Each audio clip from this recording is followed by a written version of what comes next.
किस तरह से देखते हैं आप इस फैसले को? राजनीतिक रंजिश शब्द मैं इस्तेमाल कर रहा हूं। बीजेपी और आपकी दोस्ती में कुछ कदम ताल में बदलती दिखेगी या ये अभी और बढ़ेगी? दिल्ली का बिग बॉस कौन, ये जारी रहेगा एपिसोड? संदीप माफ करिएगा, मुझे लगता है कि आज के दिन आप थोड़ा आम आदमी पार्टी को लेकर अनफेयर है और इसलिए इसके दो आज के जो फैसला है इसके दो पहलू हैं। हाँ। पहला पहलू यह कि 2015 से जब आम आदमी पार्टी की सरकार बनी तो बहुत ही सुनियोजित तरीके से कॉन्स्टिट्यूशनल कू, और मैं बहुत सोच के शब्द इस्तेमाल कर रहा हूं, कॉन्स्टिट्यूशनल कू किया गया दिल्ली के अंदर और दिल्ली सरकार के सारे पावर्स को धीरे धीरे सीज कर लिया गया।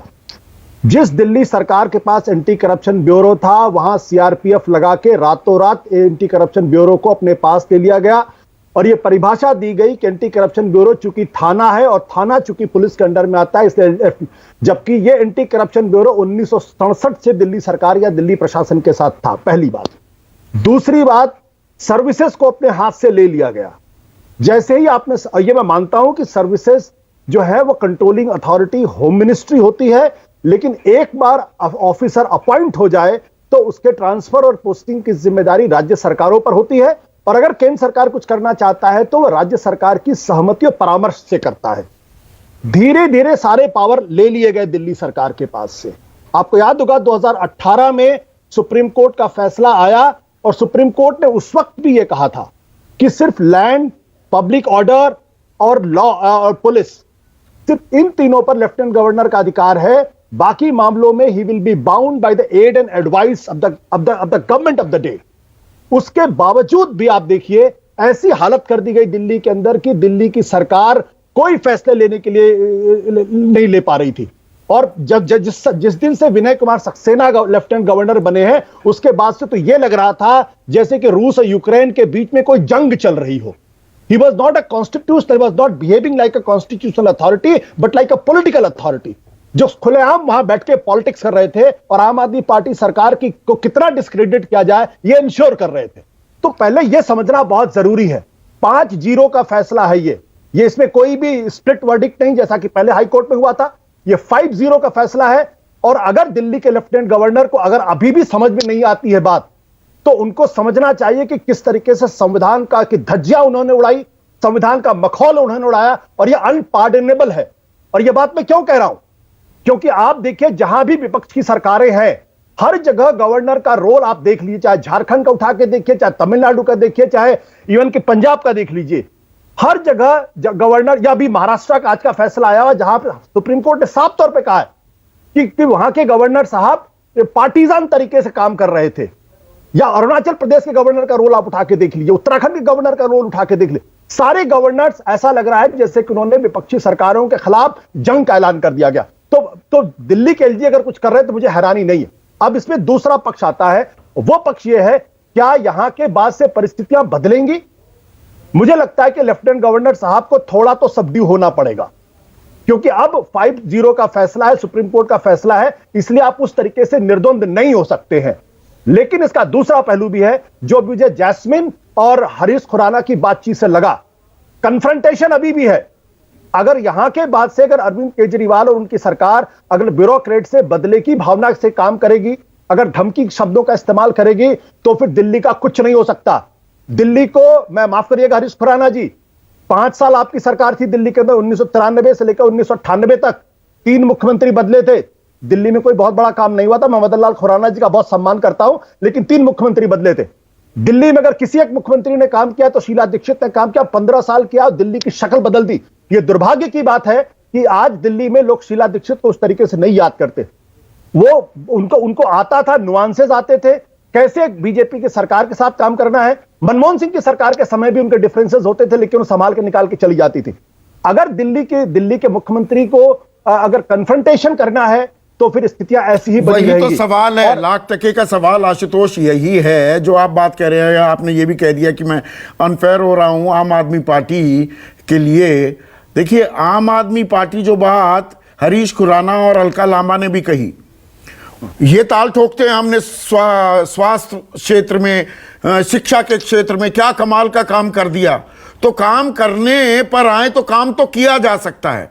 एक होता है अड़ंगे में आ बैल मुझे मार वाली अगर स्थिति मनोस्थिति में ही रहेंगे तो फिर तो झगड़ा रोज होगा। अब लगता है झगड़ा निपटेगा या ये झगड़ा जारी रहेगा? सवाल मेरा ये। मैंने मैं फिर इस बात को दोहरा देता हूं, ये झगड़ा निपटने वाला नहीं है, ये झगड़ा यूं ही बना रहेगा, क्योंकि जो केंद्र की सरकार है उसकी कोई दिलचस्पी नहीं कि विपक्ष की सरकारें स्मूथली काम करें। अन्यथा तमिलनाडु के गवर्नर जिस तरीके से वहां बयानबाजी कर रहे हैं, ही शुड बी सैक्ड।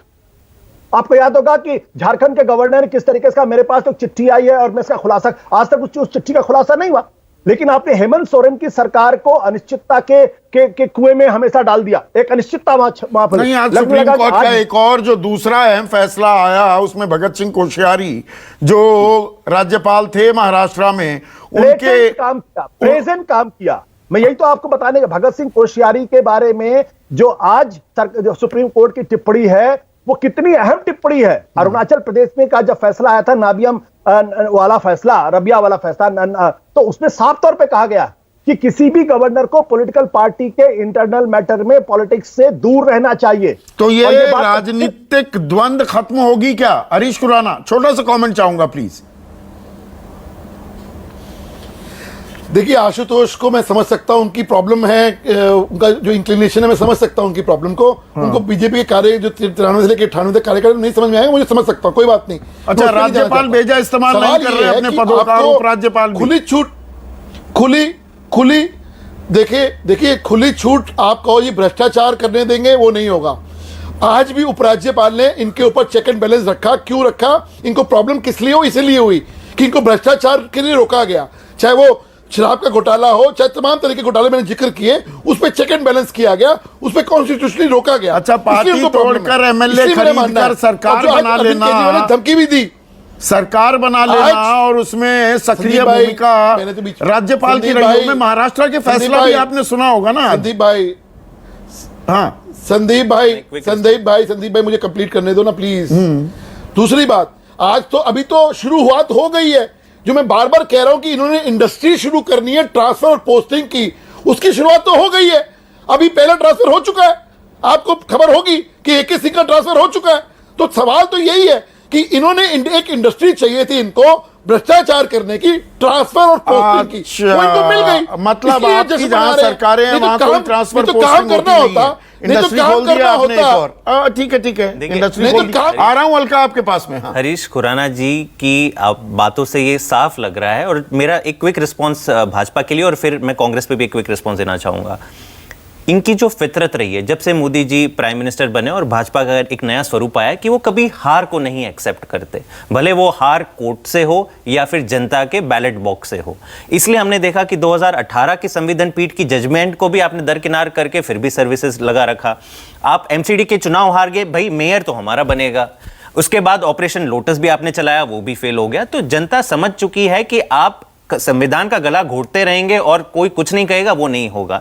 और मैं कांग्रेस को यही कहना चाहूंगा, ये कह रहे हैं कि नहीं भाजपा को आईना दिख गया, मैं कहूंगा आज कांग्रेस को भी आईना दिख गया, क्योंकि पिछले 8 साल से जो लड़ाई दिल्ली की जनता और दिल्ली की चुनी हुई सरकार लड़ रही थी कि चुनी हुई सरकार के पास पावर्स होने चाहिए, आपस में लड़ रहे थे। जनता भी चाहती है कि मेरे CM मेरे लिए काम करे, लेकिन कभी भी कांग्रेस ने इस बार आज तो बड़ी खुशी कह रहे कि नहीं ये अच्छा डिसीजन आया। पिछले 8 सालों में एक बार अलका लांबा जी बता दे कि कब उन्होंने कहा कि नहीं LG सख्ती कर रहे हैं और केजरीवाल जी के पास सारे पावर्स होने चाहिए जो सारे चुनी हुई सरकारों के पास होने चाहिए। तो आपका ये दोगलापन भी आज एक्सपोज हो चुका है। आज आप बड़ी बातें करिए, लेकिन पिछले 8 साल के ट्रैक रिकॉर्ड से ये साफ दिखता है कि आप केवल और केवल बैलेंसिंग ऑफ द एक्ट में लगे हैं, आपको लोकतंत्र से कोई खास लगाव नहीं है। अलका, अब आपका कमेंट।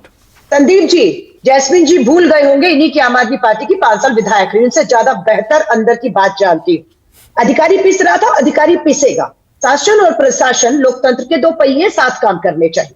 प्रशासन के जिन अधिकारियों पर अब लगाम मेरे हाथ नहीं तेरे हाथ रहेगी, ट्रांसफर पोस्टिंग, उन्हीं अधिकारियों को अरविंद केजरीवाल, हम विधायक थे, विधानसभा की कमेटियों में बकायदा बुलाकर उनको जितना माफी चाहूंगी शब्द इस्तेमाल कर रही हूं, जलील करना हो, नीचा दिखाना हो, बार बार बुलाना हो, ये हम पर दबाव बनाया गया था। मुझे बहुत बार कमेटियों से भी बाहर किया गया, क्योंकि मैंने अरविंद केजरीवाल जी को बताया कि ऐसे सर काम हो नहीं सकता है। एक अधिकारी अच्छा है, काम कर सकता है, ठीक है, केंद्र का दबाव है, एलजी का दबाव है, वो भी हमें बंद कमरे में कहते थे हमारी मजबूरी है लेकिन हम इसे करेंगे। लेकिन आप उसे लगातार विधानसभा की कमेटियों में अपने विधायकों से गलत काम कराने को कहते थे, जिसका विरोध मैंने किया। और आज तो कांग्रेस की बात है, अगर आप आज भी कहेंगे कि हम आपके साथ हो तो हम आपके साथ नहीं है। हम सुप्रीम कोर्ट के फैसले के साथ हैं और थे, हम लोकतंत्र के साथ हैं। भाजपा की सरकार थी, आगे भी होगी, हमारी थी, आगे होगी। इसलिए चुनी हुई लोकतांत्रिक सरकार, लोगों को ये अधिकार होना चाहिए फैसले के साथ है, फैसला आ गया है।